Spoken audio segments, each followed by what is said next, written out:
Hello everyone, study with प्रकाश साह डूंगरपुर मेरे YouTube channel में आपका स्वागत है। दोस्तों, आज हम पढ़ेंगे क्लास 10 इंग्लिश चैप्टर नंबर 10 और नाम है द ट्रिब्यूट का पहला भाग, ट्रिब्यूट यानी श्रद्धांजलि। दोस्तों, ये कहानी आपको इतनी अच्छी लगेगी, आपका दिल छू लेने वाली कहानी है, जो आप बहुत ही मार्मिक कहानी है और उसको सुनेंगे तो आप लोग वास्तव में बहुत सोचने पर मजबूर हो जाएंगे। वर्तमान की भारतीय जो परिवार व्यवस्था है उसके ऊपर ये कहानी है। तो आप लोग पूरी कहानी को देखें, इसके सभी भागों को देखें और इस टॉपिक को अच्छे से समझें। आइए शुरू करते हैं। Jitendra Narayan Das was born on August 3, 1953 in Nayagarh district, Odisha. Jitendra Narayan Das इस जो पाठ के लेखक हैं। born on August 3, 1953 3 अगस्त 1953 को उनका जन्म हुआ नयागढ़ डिस्ट्रिक्ट, उड़ीसा में। He writes under the pseudonym pen name of dash Ben Hur. वो जो अपने लेखन का कार्य करते हैं, लिखते हैं, वो उनके कल्पित नाम, उनका जो उपनाम है उस उपनाम डैश बेनहूर के नाम से लिखते हैं। Is a very popular name in Orient literature, और उड़ीसा के साहित्य में ये वो बहुत लोकप्रिय हुए हैं। His major contribution has been in the field of child, और उनके जो महत्वपूर्ण योगदान है, कंट्रीब्यूशन का मतलब क्या है? योगदान। तो उनके मेजर जो योगदान है has been field of child, बच्चों के क्षेत्र में, यानी बच्चों बाल साहित्य के क्षेत्र में। कंसिस्टिंग यानी उसमें शामिल है, इनके महत्वपूर्ण योगदान है वो बाल साहित्य में है, और खास करके शामिल है उनमें फोक टेल्स यानी लोक कथाएं, और लीजेंडरी यानी पौराणिक जो कथाएं हैं उनको वो लिखते हैं और बहुत ही शानदार लिखते हैं। आप लोग इनकी ये कहानी पढ़ेंगे तो आप लोग भी समझ जाएंगे। He was the winner of Odisha Sahitya Academy Award for his Punapen Anabana Gita in 1987। तो 1987 में उनकी जो कृति है पुनापने अनाबना गीता के लिए उड़ीसा साहित्य अकादमी पुरस्कार उनको दिया गया। The tribute show how the joint family system in India is crumbling। अब यहाँ पर इस पाठ का परिचय में हम देखते हैं कि ये जो द ट्रिब्यूट श्रद्धांजलि शोज, यहाँ पर उसमें ये दिखाया गया है कि how the joint family system in India, Bharat में जो जॉइंट फैमिली होते हैं, संयुक्त परिवार होते हैं, जो व्यवस्था है, सिस्टम यानी व्यवस्था, इस क्रम्बलिंग यानी वो खंड खंड हो रही है, टूट रही है, बिखर रही है। भारत में जॉइंट फैमिली, संयुक्त परिवार में रहने की प्रथा चल रही है और वो धीरे धीरे अब बिखर रही है। उसका कारण पर उन्होंने बहुत ज्यादा प्रकाश डाला है। Babuli the main character in the story, Babuli यहाँ पर जो है इस पूरी कहानी का मुख्य पात्र है। फील्स इमोशनली शॉक्ड, और वो इमोशनली यानी भावनात्मक रूप से बहुत दुखी हो जाता है। इमोशनली शॉक्ड का मतलब क्या है? वो भावनात्मक रूप से बहुत दुखी हो जाता है। When he hears about a dispute in his family, और जब वो अपने परिवार में डिस्प्यूट यानी विवाद, किसी झगड़े के बारे में सुनता है तो वो बहुत ज्यादा दुखी हो जाता है। And the consequent partition, consequent और झगड़ा हो जाता है, उसके परिणाम स्वरूप फिर बाद में, कॉन्सिक्वेंट का मतलब परिणाम स्वरूप, पार्टीशन का मतलब बंटवारा, तो फिर उसके बाद में उनके परिवार में कहने का मतलब झगड़ा हो जाता है, विवाद हो जाता है, और उसके परिणाम स्वरूप फिर बंटवारे की बात की जाती है। तो उस बात को लेकर के वो बहुत ज्यादा भावनात्मक रूप से दुखी हो जाता है। As I reached my desk in the office, अब यहाँ से इस टॉपिक के बारे में हम डिटेल में पढ़ेंगे। आप इस पूरी कहानी को बहुत ही ध्यान से देखें और समझें, निश्चित रूप से आपको बहुत अच्छी लगेगी। As I reached my desk in the office, जो ही मैं अपने कार्यालय की मेज पर पहुंचा, my eyes stopped over a letter, मेरी निगाहें, मेरी आंखें एक पत्र पर ठहर गई। Stopped over a letter, एक पत्र पर मेरी निगाहें ठहर गई। It contained that familiar, और वो मुझे उस पत्र को देखते हुए यानी उसके निहित उसके अंदर जो लिखा हुआ था, पिटाइट हैंड राइटिंग यानी छोटी छोटी जो है हैंड राइटिंग में लिखा गया था, ऑफ माई एल्डर ब्रदर, मेरे भाई द्वारा छोटी छोटी हैंड राइटिंग में लिखे गए उस पत्र को मैंने यानी फेमिलियर यानी मुझे चिर परिचित लगा। After a very long time, बहुत लंबे समय के पश्चात, एक लंबे अरसे के बाद मुझे उन्होंने ही हैड रिटन टू मी, उन्होंने मुझे पत्र लिखा था। I shrank within for not writing letter home all this days, और मैं शर्म से गड़ गया। श्रैंक विद इन का मतलब क्या है? स्वयं को बहुत छोटा अनुभव किया उसने, शर्म से गड़ गया। For not writing letter home, क्योंकि घर पर उसने ऑल दिस डेज यानी इतने दिनों से, कई दिनों से उसने घर पर पत्र नहीं लिखा था, इसलिए वो जो है शर्म से सिकुड़ गया। यहाँ पर बाबुली की बात की जा रही है।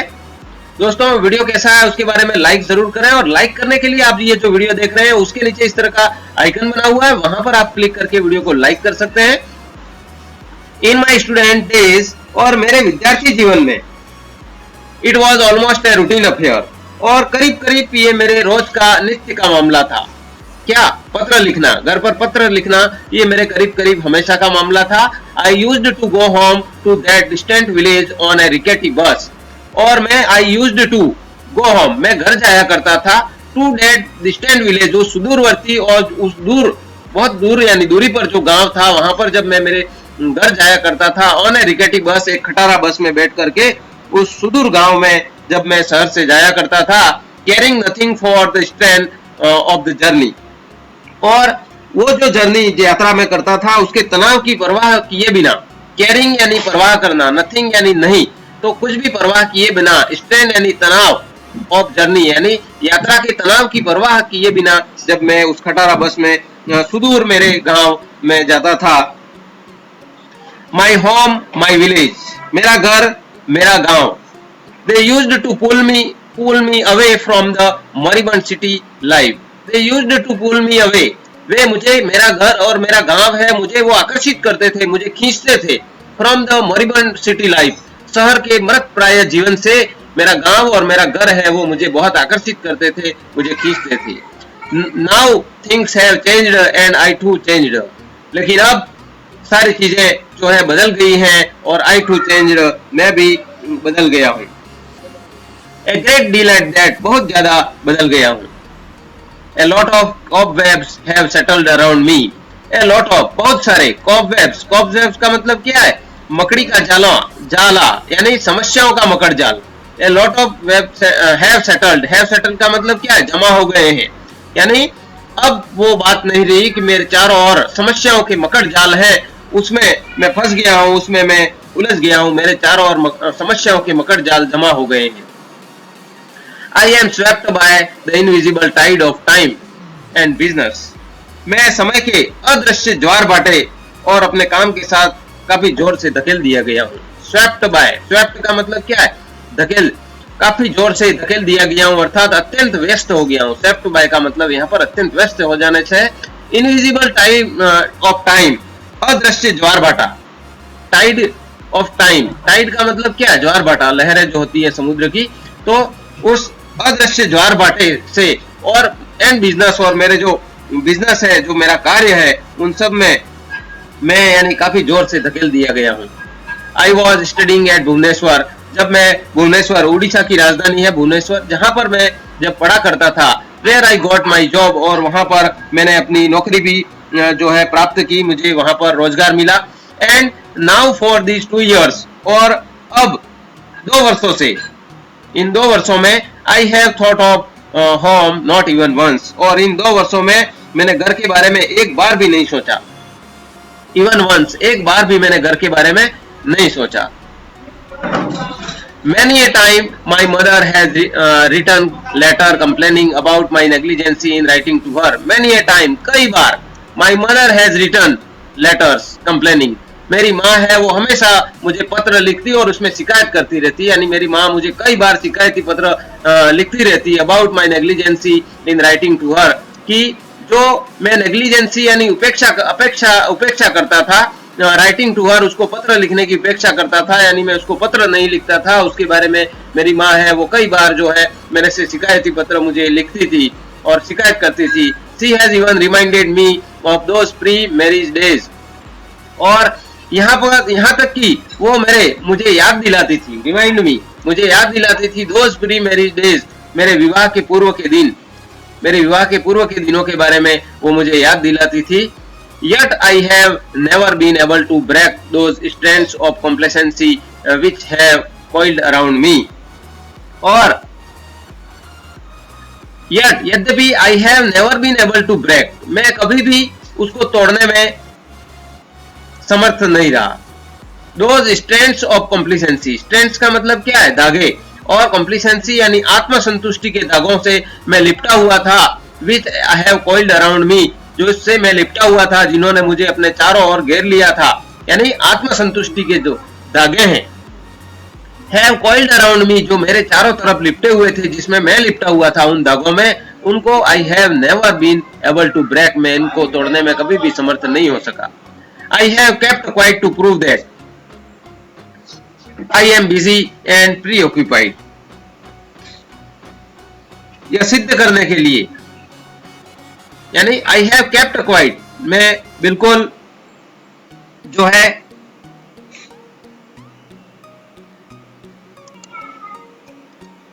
केप्ट क्वाइट का मतलब मैं शांत रहा, चुप रहा, मैंने कोई जवाब नहीं दिया। टू प्रूव दैट यानी यह सिद्ध करने के लिए। I am busy and pre occupied, कि मैं बहुत ज्यादा व्यस्त हूं और चिंता मग्न हूं, यानी यह सिद्ध करने के लिए मैं व्यस्त एवं चिंता मग्न हूं, मैंने कोई जवाब नहीं दिया। Now she does not complain, और अब वो मेरी माँ है, वो कोई शिकायत नहीं करती। Probably, शायद she understands my position, और शायद वो मेरी स्थिति समझती है, इसलिए वो अब मेरे से कोई शिकायत नहीं करती। Usually my elder brother does not write to me, और सामान्यतः प्रायः मेरा जो बड़े भाई हैं वो मुझे पत्र नहीं लिखते हैं। He does not need anything from me, और उन्हें मुझसे कोई अपेक्षा नहीं है, यानी मुझसे उन्हें कोई जो है अपेक्षा नहीं है, वो मुझसे कुछ नहीं चाहते। He has never sought a token from me in lieu of his concern for me as an elder brother, एक बड़े भाई के रूप में, as an elder brother, एक बड़े भाई के रूप में वे अपनी जिम्मेदारियों के बदले, फॉर हिज कंसर्न, कंसर्न का मतलब क्या? जिम्मेदारी, और इन ल्यू ऑफ का मतलब के बदले, के बदले यानी अपनी जिम्मेदारियों के बदले मेरे जो बड़े भाई हैं, has never shot A token, shot का मतलब चाहा और टोकन का मतलब कोई छोटी सी वस्तु या उपहार, तो मेरे बड़े भाई ने अपनी जिम्मेदारी के बदले में मेरे से कुछ भी उपहार या कोई भी चीज कभी कुछ नहीं चाहा।